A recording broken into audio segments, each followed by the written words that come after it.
A very good morning to all my students. This is Ritu Garg with a new video, and today I am going to teach you to tell you about a story about a lesson by Khushwant Singh, and the name of the chapter is The Portrait of a Lady. Portrait means a picture. Portrait जो होती है वो एक picture होती है जिसमें हम उस पर्सन का इतना ब्यूटीफुली उसको जो है पिक्चराइज किया जाता है कि हम उस पर्सन को की पोर्ट्रेट को देखकर उस पर्सन के बिहेवियर के बारे में, उसकी लाइक्स, उसकी डिसलाइक्स, उसकी पर्सनैलिटी के बारे में बहुत कुछ बता सकते हैं.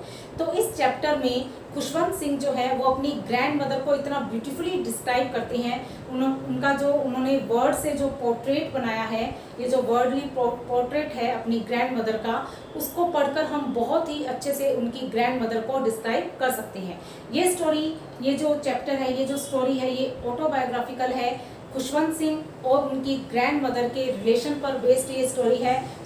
The name of the chapter is the portrait of a lady by Khushwant Singh. Students, आपकी सुविधा के लिए, आपकी इजीनेस के लिए मैंने इस लेसन को कुछ पॉइंट्स में डिवाइड कर दिया है जिससे आप इसे इजीली अंडरस्टैंड कर सकें, इसकी थीम को इजीली समझ सकें. तो चलिए लेसन स्टार्ट करते हैं. The first point is appearance of authors grand mother. इस पॉइंट में हम देखेंगे कि ग्रैंड मदर का अपीयरेंस कैसा है. The author's grand mother was an old woman. Author की जो ग्रैंड मदर थी, she was an old woman. Her face was wrinkled all over. उनका जो फेस था ऑल ओवर रिंकल्ड था. Wrinkled means fine lines. जो एक एजिंग में जो चेहरे पर लाइंस आ जाती हैं जिसे आप झुर्रियाँ कह सकते हैं, तो उनके ऑल ओवर फेस पर रिंकल्स थे. For 20 years, the author had seen no change in her looks and behavior. Author कहते हैं कि for 20 years उन्होंने अपनी ग्रैंड मदर के लुक्स और बिहेवियर में कोई चेंज नहीं देखा था. यानी कि उनकी ग्रैंड मदर 20 years बिफोर जैसी दिखाई देती थी और जैसा उनका बिहेवियर था, वैसा ही लुक्स और वैसा ही बिहेवियर उनका 20 ईयर के बाद भी वैसा ही है. It was difficult to believe that she had once been a playful child and a pretty young woman. यहाँ ऑथर हमें कहते हैं कि उनके लिए बिलीव करना कि उनकी जो ग्रैंड मदर है वो भी कभी प्लेफुल चाइल्ड थी, यानी कि अपने चाइल्डहुड में वो गेम्स प्ले करती थी, खेला करती थी, एंड प्रिटी वुमन थी अपनी यंग एज में. ये उनके लिए बिलीव करना थोड़ा मुश्किल था बिकॉज उन्होंने अपनी ग्रैंड मदर को ऑलवेज ओल्ड एज में ही देखा था.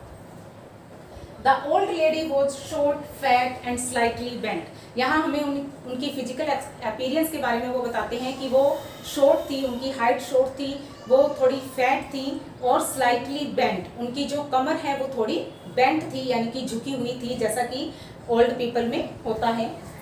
Her silver locks were scattered untidily over her pale and puckered face, and her lips constantly moved in inaudible prayer. Her silver locks. यहाँ सिल्वर लॉक्स किसे कहा गया है? सिल्वर लॉक्स कहा गया है ग्रैंड मदर के वाइट हेयर को, क्योंकि उनके हेयर एज वाइट थे एज सिल्वर. जितना कि सिल्वर वाइट होता है वैसे ही उनके हेयर भी वाइट थे, इसलिए उन्होंने उसे कहा है सिल्वर लॉक्स. तो उनके जो वाइट हेयर थे वो स्कैटर्ड, स्कैटर्ड मीन्स बिखरे हुए थे, अनटाइडली थे, बंधे हुए नहीं थे. Over her pale and puckered face. उनका जो पेल फेस था, ओल्ड एज में चेहरे का जो कलर होता है, फेस का जो कलर होता है वो थोड़ा पेल हो जाता है, थोड़ा येलोइश पीला सा दिखता है. तो उनके पेल एंड प्यूकर्ड. प्यूकर्ड मीन्स कि उनके जो फाइन लाइंस वाला और शायद कुछ जो उनके चेहरे के ऊपर कुछ पॉक मार्क्स थे या कुछ निशान थे, उस चेहरे के ऊपर उनके जो वाइट हेयर हैं वो पूरे बिखरे हुए रहते थे. And her lips constantly moved in inaudible prayer. Her lips constantly moved. Constantly means continuously. उनके जो लिप्स थे वो कंटिन्यूसली मूव करते रहते थे इन इनऑडिबल प्रेयर, यानी कि वो हमेशा प्रेयर करती रहती थी और उनकी प्रेयर होती थी इनऑडिबल, जो दूसरों के लिए जल्दी से सुनी ना जा सके, जिसे दूसरे सुन नहीं सकते थे. वो इस तरह से अपनी प्रेयर को हमेशा रिसाइट करती रहती थी. She was the winter landscape in the mountains. यहाँ राइटर अपनी ग्रैंड मदर को कंपेयर कर रहे हैं. वो कंपेयर करते हैं कि विंटर में लैंडस्केप जैसा दिखाई देता है, जितना ब्यूटीफुल दिखाई देता है माउंटेन्स वाला जो लैंडस्केप होता है, वैसे ही उनकी ग्रैंड मदर भी बहुत ही ब्यूटीफुल, बहुत ही प्योर और बहुत ही काम थी, जैसा कि वहाँ का सीन होता है. कहाँ का? जहाँ माउंटेन्स में जब विंटर का जो लैंडस्केप होता है, सर्दियों के मौसम में जैसा लैंडस्केप, जैसा सीन वहाँ का होता है, वहाँ से उन्होंने कंपैरिजन किया है अपनी ग्रैंड मदर का। Now we move on to our second point, and the second point is the author's childhood with his grand mother. Author का जो चाइल्डहुड था वो अपनी ग्रैंड मदर के साथ कैसा था, उनका रिलेशन कैसा था, हम इस पॉइंट में वो देखेंगे। The author lived with her in the village. Author जो है अपनी ग्रैंड मदर के साथ विलेज में रहते थे, यानी कि जो ऑथर हैं उनके पेरेंट्स कहीं और रहते थे और वो अपनी ग्रैंड मदर के साथ रहते थे। The author's grand mother used to wake him up every morning and get him ready for school. Author की ग्रैंड मदर डेली, उनकी हैबिट थी, उनका रूटीन था कि वो मॉर्निंग में अपने ग्रैंडसन को वेकअप यानी कि जगाती थी and get him ready for school, और उसे स्कूल के लिए तैयार करती थी। She would recite her morning prayers while she bathed and dressed him up. She would recite her morning prayers. वो जब उन्हें बेथ करती थी यानी कि नहलाती थी एंड उन्हें ड्रेसअप करती थी, वो उस टाइम अपनी मॉर्निंग प्रेयर को रिसाइट करती रहती थी। क्यों रिसाइट करती थी? बिकॉज वो चाहती थी कि उनका ग्रैंडसन उन प्रेयर को सुने और उसे याद करे। But and he loved her voice. लेकिन राइटर यहाँ हमें बताते हैं कि वो परेशान नहीं होते थे, वो बोदर नहीं होते थे कि उन्हें वो जो प्रेयर्स हैं उन्हें लर्न करना है, बट वो उनकी प्रेयर्स को बहुत अच्छे से, बहुत ध्यान से सुनते थे। Because he loved her voice, क्योंकि उन्हें अपनी ग्रैंड मदर की वॉइस बहुत अच्छी लगती थी, उन्हें अपनी ग्रैंड मदर की वॉइस बहुत पसंद थी। He would eat a thick stale chapati. He would eat a thick stale. Stale किसे कहते हैं? बासी। रात की बनी हुई जो रोटी थी मॉर्निंग में खाते हैं जैसे बासी, तो वो रात की बनी हुई थिक और जो स्टेल चपाती थी उसे ब्रेकफास्ट के रूप में खाते थे writer. And his grand mother carried stale chapatis with her to feed the village dogs. और उनकी जो ग्रैंड मदर थी वो अपने साथ कुछ स्टेल चपातीज भी रख लेती थी, ताकि वो जो विलेज के जो डॉग्स हैं उन्हें फीड कर सके, उन्हें खिला सके। They went to school together because the school was attached to the temple. They went to school together. वे एक साथ स्कूल जाते थे। कौन? Grand mother and his grand son. वो दोनों एक साथ स्कूल जाते थे बिकॉज जो स्कूल था वो टेम्पल से अटैच था। तो ग्रैंड मदर टेम्पल जाती थी और वो स्कूल जाते थे। The priest taught us the alphabets and morning prayers. अब राइटर हमें बताते हैं कि जो प्रीस्ट थे वो उन्हें पढ़ाते थे अल्फाबेट्स एंड मॉर्निंग प्रेयर्स। तो जो टेम्पल के जो प्रीस्ट थे वही उनके लिए टीचर का काम भी करते थे और वो उन्हें alphabets and morning prayers teach करते थे, पढ़ाते थे। Grand mother read the scriptures. और ग्रैंड मदर टेम्पल में बैठकर स्क्रिप्चर्स पढ़ती थी। Scriptures means holy books like Ramayan, Gita, like this. तो उनकी ग्रैंड मदर उन स्क्रिप्चर्स को वहाँ बैठकर पढ़ती थी। They would walk back together feeding chapatis to stray dogs. और जब उनका स्कूलिंग टाइम ओवर हो जाता था तो वो दोनों एक साथ वापस लौटते थे, और जब वो वापस घर के लिए रवाना होते थे, घर जाते थे, तो वो जो स्ट्रे डॉग्स थे, गली के जो कुत्ते होते हैं, डॉग्स थे, उनके वो जो स्टेल चपाती जो उन्होंने अपने साथ रखी थी उन्हें वो साथ साथ फीड करवाते हुए जाते थे। The next point is turning point in their relationship. इस पैराग्राफ में हम देखेंगे कि उनका जो विलेज में रिलेशनशिप था उसमें उनकी रिलेशनशिप में ऐसा क्या होता है और कौन सी जगह पर उनका टर्निंग पॉइंट उनके रिलेशनशिप में एक आता है। When author's parents got settled in the city, they called them. जब ऑथर के पेरेंट्स सिटी में सेटल डाउन हो गए, वो अच्छे से सेटल हो गए, तो उन्होंने राइटर और उनकी ग्रैंड मदर को भी अपने पास सिटी में रहने के लिए बुला लिया। They shared the same room. यहाँ जो दे वर्ड आया है, ये दे वर्ड यहाँ आया है, रेफर हुआ है ग्रैंड मदर एंड राइटर के लिए। तो ग्रैंड मदर और राइटर जो थे उन्होंने सिटी वाले होम में भी सेम रूम को शेयर किया, यानी कि वो एक ही रूम में रहते थे। He started going to an English medium school. अब जो राइटर हैं यहाँ सिटी में आकर उन्होंने एक इंग्लिश मीडियम स्कूल में जाना शुरू कर दिया। And a motor bus would come to pick and drop him.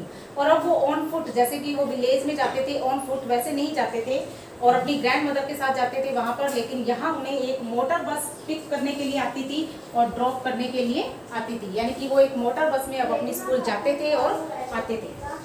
There were no dogs in the streets. अब सिटी जो थी, सिटी में स्ट्रीट्स में डॉग्स नहीं थे, so she started feeding sparrows, और इसलिए ग्रैंड मदर ने स्पैरोज को फीड करना शुरू कर दिया, चिड़िया को दाना डालना शुरू कर दिया। The author would tell her English words and little things of Western science. Author जब अपने स्कूल से वापस आते थे तो वो अपनी ग्रैंड मदर को स्कूल में जो वो पढ़ते थे अबाउट सम इंग्लिश वर्ड्स और कुछ little things about western science, western science के बारे में जब वो उन्हें बताते थे, दिस मेड हर अनहैप्पी। ये बातें जो थी उनको, उनकी पढ़ाई को लेकर ये जो वो बताते थे वो उनकी ग्रैंड मदर को अनहैप्पी कर देती थी, बिकॉज ग्रैंड मदर बहुत ही रिलीजियस लेडी थी और उन्हें लगता था कि जो चिल्ड्रन हैं उनको भी जो उनको मॉर्निंग की अच्छी सी प्रेयर्स और उनके स्क्रिप्चर्स उनको पढ़ाए जाने चाहिए, इसलिए उनको वेस्टर्न साइंस की वो जो टीचिंग थी, वो जो पढ़ाई थी, वो उन्हें पसंद नहीं आई। When the writer told about music lessons, और जब राइटर ने उन्हें अपने म्यूजिक लेसन्स के बारे में बताया, म्यूजिक को भी एक सब्जेक्ट के रूप में इंग्लिश मीडियम स्कूल्स में पढ़ाया जाता है, जब उसके बारे में बताया, शी वॉज वेरी डिस्टर्ब्ड, तो वो उनके म्यूजिक लेसन्स के बारे में सुनकर तो बहुत डिस्टर्ब हो गई, बहुत परेशान हो गई। To her music had lewd associations, because to her यानी कि ग्रैंड मदर के लिए जो म्यूजिक था वो lewd, lewd means not mean for gentleman, gentle folk के लिए, जेंटलमैन के लिए जो चीज़ नहीं होती है, और वल्गर जो चीज़ जिसको कह सकते हैं, तो उनके लिए जो म्यूजिक था वो ल्यूड था, उनके लिए म्यूजिक जो था वो वल्गर एसोसिएटेड था। Common link of friendship gets snapped, उनके रिलेशनशिप के बीच में उनका जो कॉमन लिंक था उनकी फ्रेंडशिप का, वो भी क्या हो गया, स्नैप्ड हो गया, मतलब कि वो भी दूर हो गया, वो भी उनसे छिन गया। When the writer went up to university, जब राइटर जो है अपनी फर्दर स्टडीज के लिए यूनिवर्सिटी चले गए, he was given a separate room, अब उन्हें एक सेपरेट रूम दे दिया गया, अलग से उन्हें रूम दे दिया गया। अभी तक उनकी ग्रैंड मदर और वो एक ही रूम को शेयर कर रहे थे, एक ही रूम में रह रहे थे, लेकिन अब यूनिवर्सिटी में जाने के कारण उनको एक अलग रूम दे दिया गया राइटर को। The common link of friendship was snapped, उनका जो कॉमन लिंक था उनकी फ्रेंडशिप का, बिकॉज अब वो एक साथ स्कूल नहीं जाते थे, बहुत उनकी ग्रैंड मदर उनकी स्टडीज़ में भी उनकी हेल्प नहीं कर पाती थी, क्योंकि वो भी इंग्लिश में और साइंस और म्यूजिक इन चीज़ों को सीखते थे, तो उनका जो कॉमन लिंक एक रूम ही था उनकी फ्रेंडशिप को लेकर जो बचा था, वो भी अब उनसे दूर हो गया। From sunrise to sunset she sat by her wheel spinning and reciting prayers. अब राइटर की जो ग्रैंड मदर थी वो सनराइज से लेकर सनसेट तक, सूरज के उगने से लेकर सूरज के छिपने तक, सेट बाय हर व्हील, अपने व्हील, व्हील क्या होता है, चरखा जिसे कहते हैं, अपने व्हील के पास वो हमेशा रहती थी। स्पिनिंग एंड रिसाइटिंग प्रेयर्स, वो अपने व्हील पर स्पिन करती रहती थी एंड साथ ही वो अपनी प्रेयर्स को रिसाइट करती रहती थी, यही उनका डेली का अब रूटीन था। Only in the afternoon she relaxed for a while to feed the sparrows.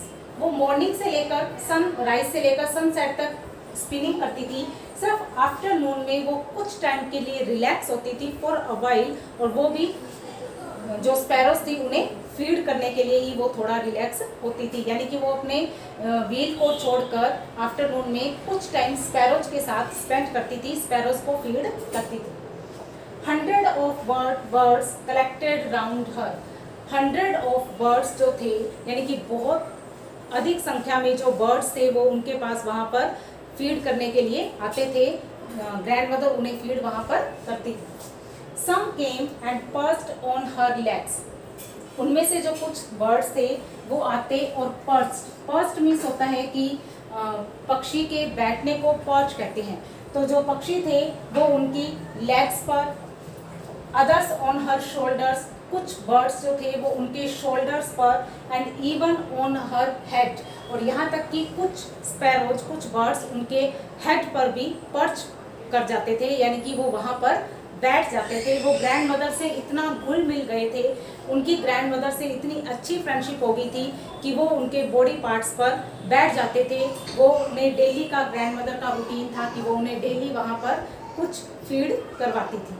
The next point is grand mother's death. अब ये हमारे लेसन का लास्ट पॉइंट है और जिसमें ग्रैंड मदर की डेथ हो जाती है। In the evening she collected the women of neighbourhood in the evening में, द वेरी इवनिंग जब राइटर अब्रॉड से वापस आए थे, she collected the women of neighbourhood, उन्होंने नेबरहुड की कुछ वीमेन को कलेक्ट किया, गोट एन ओल्ड ड्रम, एक ओल्ड ड्रम लिया, एंड स्टार्टेड टू सिंग, और उन्होंने सिंगिंग करना शुरू कर दिया।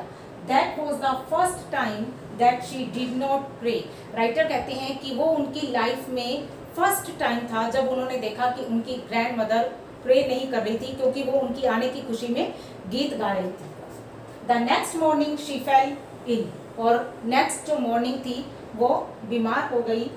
His grand mother told them that her end was near, उनकी ग्रैंड मदर ने उन लोगों को बताया that her end was near, उन्हें अपनी जो डेथ है उसका पहले से ही आभास हो गया था, और उन्होंने कहा कि उनका एंड अब पास ही है। She started chanting prayers and then her lips stopped moving. She started chanting prayers. वो लास्ट टाइम में भी अपनी प्रेयर्स ही चैंट करना चाहती थी, अपनी प्रेयर्स ही रिसाइट करना चाहती थी, तो उन्होंने अपनी प्रेयर्स चैंटिंग शुरू कर दी। And her lips stopped moving, और कुछ टाइम के बाद उनके जो लिप्स थे उन्होंने मूव करना स्टॉप कर दिया। And the rosary fell from her lifeless fingers, rosary वो माला होती है जिस पर की जो पीपल है वो कोई भी जो मंत्र होता है या कोई भी जो प्रेयर होती है उसकी चैंटिंग करते हैं, तो वो जो रोजरी थी वो उनकी लाइफलेस फिंगर्स में से नीचे गिर गई। एंड शी वॉज डेड, और उनकी जो ग्रैंड मदर थी उनकी डेथ हो गई। According to customary they laid her on the ground, हमारे कस्टम के अकॉर्डिंग उन्होंने ग्रैंड मदर की डेड बॉडी को ग्राउंड पर रख दिया, ग्राउंड पर लिटा दिया। All over the veranda and in her room, right up to where she lay dead, thousands of sparrows sat scattered on the ground. उनकी ग्रैंड मदर के रूम में और वेरांडा में जहाँ उनकी ग्रैंड मदर की डेड बॉडी थी, वहाँ पर थाउजेंड्स ऑफ स्पैरोज आकर वहाँ पर बैठ गई, right next to the dead body. वो जो ग्रैंड मदर की डेड बॉडी थी उसके बिल्कुल पास आकर स्पैरोज, जिनको की ग्रैंड मदर डेली फीड करती थी, वो स्पैरोज भी वहाँ आकर बैठ गए। देयर वॉज नो चिरपिंग, लेकिन आज वो बिल्कुल भी चहचहा नहीं रही थी, आज कोई साउंड नहीं था, स्पैरोज बिल्कुल क्वाइट थी। The author's mother fetched some bread for them, author की मदर, जैसे कि ग्रैंड मदर उन्हें डेली ब्रेड, उन्हें चपाती खिलाया करती थी, तो ऑथर की जो मदर थी वो गई और उनके लिए कुछ ब्रेड क्रम्स लेकर आई, कुछ ब्रेड लेकर आई। The sparrows took no notice of the bread, लेकिन जो स्पैरोज थी उन्होंने ब्रेड को बिल्कुल नोटिस नहीं किया, उन्होंने ब्रेड की तरफ बिल्कुल भी ध्यान नहीं दिया। When they carried grandmother's corpse off, और जब वो लोग ग्रैंड मदर के कॉप्स को, ग्रैंड मदर की डेड बॉडी को वहाँ से ले गए, दे फ्लू अवे क्वाइटली, वो वहाँ से क्वाइट बिल्कुल मौन होकर, बिल्कुल शांत होकर वो वहाँ से फ्लू अवे कर गई, सारी की सारी स्पैरोज वहाँ से चली गई। तो इससे हमें जो है राइटर ये कहना चाहते हैं कि जो स्पैरोज थी, क्योंकि उन्हें डेली ग्रैंड मदर फीड करती थी, तो वो स्पैरोज जो थी उनका भी उनसे एक अटैचमेंट था, और वो भी ग्रैंड मदर के हाथ से ही जब वो फीड करती थी। लेकिन आज जब ग्रैंड मदर नहीं थी, तो राइटर की मदर ने जब उन्हें ब्रेड खाने के लिए दी तो उन्होंने उसकी तरफ बिल्कुल भी नोटिस नहीं किया, क्योंकि वो ग्रैंड मदर को ही देखना चाहती थी, वो उन्हीं के हाथों से फीड करना चाहती थी। Next morning the sweeper swept the bread crumbs into the dustbin. Next जो डे था उस दिन, नेक्स्ट मॉर्निंग को राइटर के घर पर जो स्वीपर आई, उस स्वीपर ने वो सारी की सारी जो ब्रेड क्रम्स थी उन्हें डस्टबिन में डाल दिया, यानी कि स्पैरोज ने उन्हें नहीं खाया। तो इस तरह से जो स्पैरोज थी उन्होंने भी अपना जो मोर्न किया, अपनी उनकी जो ग्रैंड मदर थी, राइटर की ग्रैंड मदर की डेथ पर जो स्पैरोज थी वो भी मोर्न हुई, उन्हें भी बहुत दुख हुआ। वेल स्टूडेंट्स, ये थी story the portrait of a lady, और इसमें हमने देखा कि कितनी ब्यूटीफुली खुशवंत सिंह जी ने अपनी जो ग्रैंड मदर है उनके साथ अपने रिलेशन को उन्होंने बहुत ही ब्यूटीफुली डिस्क्राइब किया है। बहुत ही अच्छे से इस स्टोरी को पढ़ने के बाद हम उनके जो रिलेशन है उनकी ग्रैंड मदर का रिलेशन उनके साथ और उनकी ग्रैंड मदर का जो अटैचमेंट था स्पैरोज के साथ, वो भी हम बहुत अच्छे से समझ पाते हैं। इस लेसन को पढ़ने के बाद आप ग्रैंड मदर की लुक्स, उनके बिहेवियर, उनकी जो हैबिट्स हैं, उन सब के बारे में बहुत डिटेल से लिख सकते हैं। So students, watch this video 2 to 3 times and prepare your notes so that you can answer questions from this lesson, and I will meet you again with my next video.